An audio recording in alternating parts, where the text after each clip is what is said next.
আপনাদেরকে আমি রিসেন্টলি একটা ঘটনার কথা স্মরণ করে দিই।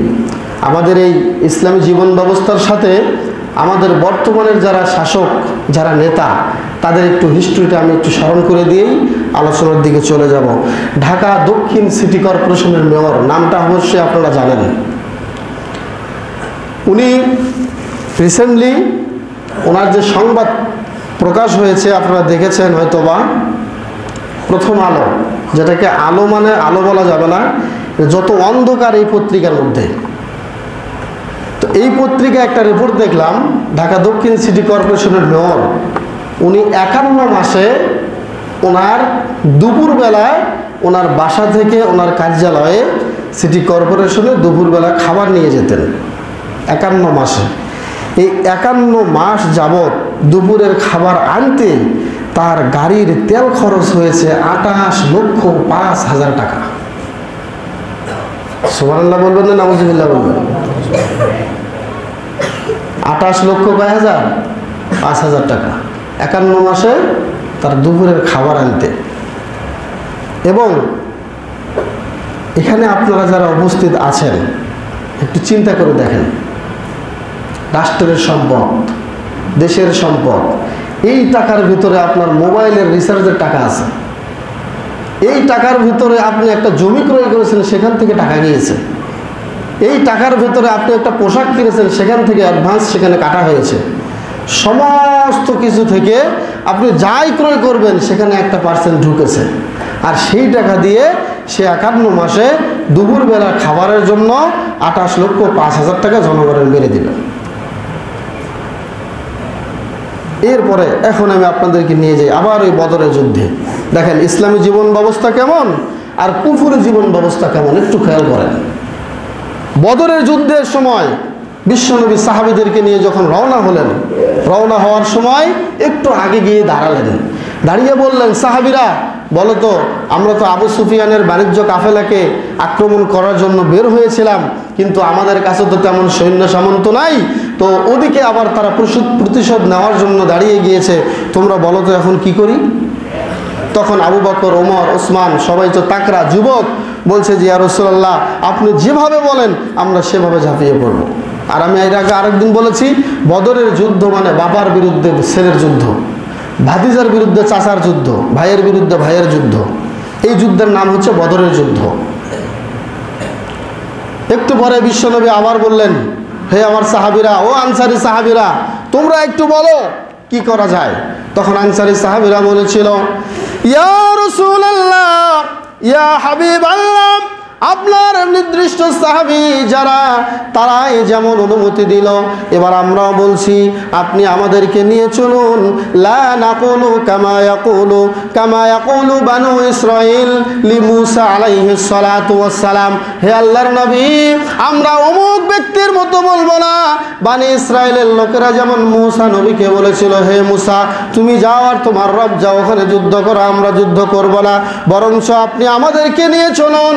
আমরা কোনো ওয়াশিংটন দেখব না, আমরা কোনো জাতিসংঘ দেখব না, আমরা আমাদের সামনে কোনো গুরু বাপদাদার দিকে তাকাবো না, আমাদেরকে আজকে বাতিলের বিরুদ্ধে যুদ্ধ করতেই হবে, এই জন্য যুদ্ধেই নামবো, আমরা কোনো বেপরোয়া করব না, আমরা আমাদের জীবনের মায়া করব না।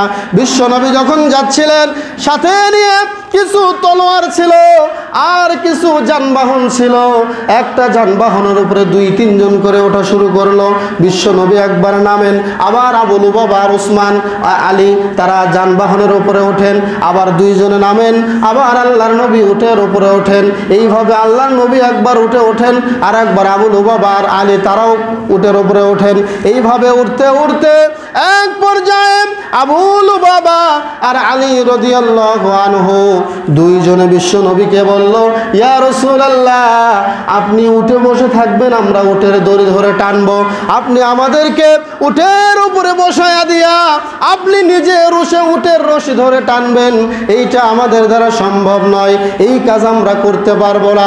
বিশ্বনবী বললেন, হে আবু লুবাবা, হে আলী, তোমাদের সওয়াবের দরকার আছে, আমি নবী আমার কি সওয়াবের দরকার নাই? তোমার এত শক্তি দিয়েছে আল্লাহ শরীরে, আল্লাহ আমার গায়েও শক্তি দিয়েছে। হে আলী, হে আবু লুবাবা, তোমাদের যেমন সওয়াবের দরকার আমারও সওয়াবের দরকার, তোমরা উঠবে, আমি উটের দড়ি ধরে নিয়ে যাব। বলেন সুবহানাল্লাহ। আমার ভাইরা, দুই জাহানের সর্দার, সমস্ত নবীদের সর্দার, সাইয়্যিদুল মুরসালিন, খাতামুন নবীন, সর্বশ্রেষ্ঠ সন্তান আদম সন্তানের মধ্যে তার চেয়ে সর্বশ্রেষ্ঠ ব্যক্তি পৃথিবীতে আর কেউ নাই। তেনার মতো নেতা একজন, তিনি এমন একজন নেতা, তিনি তার প্রজাদেরকে উটের পিঠে উঠায় দিয়ে নিজের হাতে রশি ধরে টেনে নিয়ে যায়। কিন্তু দুঃখজনক হলেও সত্য, আমাদের নেতা, আমরা এমন নেতা পেলাম জনগণের 28 লক্ষ টাকা মেরে খেয়ে ফেলে। বলেন নাউজুবিল্লাহ। আল্লাহর নবীর হিস্টোরি দেখেন, ইসলামী জীবন ব্যবস্থা, আর আমাদের দিকে তাকান, আমাদের নেতাদের দিকে তাকান। আল্লাহু আকবার, আস্তাগফিরুল্লাহ, আল্লাহ যদি মাফ করেন। আমার ভাইয়েরা, শুধু তাই নয়, এটা গেল একটা ঘটনা। আরেকটি ঘটনা হচ্ছে ওমর বিন খাত্তাব যখন বাইতুল মাকদাস বিজয় করতে গিয়েছিলেন, সব ইতিহাসের পাতা থেকে আমি নোট করেছি। ওমর বিন খাত্তাব বাইতুল মুকাদ্দাস বিজয় করার জন্য যখন ফিলিস্তিনের দিকে রওনা দিয়েছিলেন, সাথে কিন্তু BMW গাড়ি ছিল না, সাথে হাজার হাজার সৈন্যও ছিল না, সাথে মাত্র একটা গোলাম ছিল। একটা গোলাম সাথে নিয়ে বাইতুল মুকাদ্দাস বিজয়ের জন্য তিনি রওনা করলেন। কখনো গোলামকে উটের পিঠে চড়ান, আবার নিজে কখনো উঠেন, কখনো গোলাম রশি ধরে টানে, আবার ওমর নিজেও গোলামের উঠে বসে দিয়ে নিজে রশি ধরে টানেন। এই জন্যই কবি বলেছেন, যেমন নেতা ছিলেন আবু বকর, তেমনি নেতা ছিলেন হযরত ওমর। উটের পিঠে রেখে চাকর, উটের পিঠে রেখে চাকর, নেতা হয়ে রশি টানে, তোমার জীবন সুন্দর, সুখী হবে তোমার, সুখী হবে দু জাহানে। বলেন আল্লাহু আকবার। ওমর বিন খাত্তাব নিজে একজন রাষ্ট্রপ্রধান হয়ে গোলামকে উটের পিঠে উঠাইয়া দিয়ে নিজে রশি টানেন। কিন্তু আফসোসের বিষয়, আমরা এমন নেতা পেলাম বাংলাদেশে কোটি কোটি টাকা বিদেশে লন্ডারিং করলো, কোটি কোটি টাকা পাচার করলো। এবার বলুন তো, ইসলামী যেমন জীবন ব্যবস্থা উত্তম নাকি কুফরি জীবন ব্যবস্থায় উত্তম?